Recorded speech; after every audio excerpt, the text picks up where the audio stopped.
दुखों को दूर कर तुम्हें सुखी रखना मेरा कार्य है। तो जब तुम मेरी शरण में नहीं, मेरे सानिध्य में नहीं, तो तुम्हें इंतजार करना पड़ेगा, क्योंकि आज तुमने अपनी समस्या रखी। ये बात सुनकर के सेठ जी की आंखों में अश्रु आ, क्योंकि भगवान जो कह रहे थे वह सत्य था। दोस्तों, जब हम सुख में होते हैं, खुशियों में होते हैं, तो हम पूजा पाठ करना भी कम कर देते हैं, भगवान से बात करना भी कम कर देते हैं। कभी इस बात का ध्यान कीजिएगा, सारे कार्य करने के लिए आप समय देते हैं, लेकिन ईश्वर की पूजा करने में आप जल्दी करते हैं।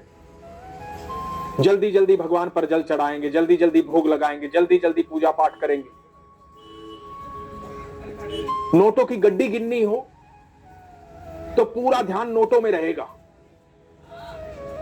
एक एक नोट को बड़े ध्यान से गिनेंगे, लेकिन 108 मनके की माला करनी हो तो बहुत जल्दी रहेगी। ध्यान भगवान के नाम में नहीं रहेगा। तो यदि आपका ध्यान वो 108 मनकों की माला में रहेगा, भगवान के नाम में रहेगा, भगवान के जप में रहेगा, ईश्वर के सामने आप अपना भाव व्यक्त करते रहेंगे, उनसे बातें करते रहेंगे, तो नोटों की गड्डियों का ध्यान करने की आवश्यकता नहीं होगी। वो इतनी ज्यादा हो जाएंगी, इतनी असीम हो जाएंगी, वो इतनी अत्याधिक हो जाएंगी, आपको गिनने की आवश्यकता नहीं होगी। आपके सुख इतने बढ़ जाएंगे कि वो गिनती में नहीं आएंगे। आपके जीवन में इतनी खुशियां होंगी जो गिनती में नहीं आएंगी।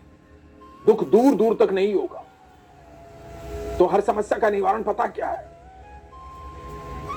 अपने घर के मंदिर में बैठ करके, या मंदिर में जा करके, या एकांत में बैठ करके ईश्वर के सामने अपने भाव व्यक्त करो, अपने मन की बात कहो। दूसरों के सामने जाने की आवश्यकता नहीं है, झुकने की आवश्यकता नहीं है, गिड़गिड़ाने की आवश्यकता नहीं है, अपने दुख बताने की आवश्यकता नहीं है। दूसरे आपको जज करेंगे, आपकी हंसी उड़ाएंगे। आज आप कमजोर समय से गुजर रहे हैं, आप अपनी भावनाएं दूसरों के सामने व्यक्त करेंगे तो आपकी भावनाओं का एक समय आने पर मजाक उड़ाएंगे, लेकिन ईश्वर आपकी समस्या का निवारण करेंगे, आपके भाव को समझेंगे, आपके भाव को सुनेंगे, आपके हर दुख को दूर करेंगे, आपको कभी जज नहीं करेंगे, आपको सुख देंगे,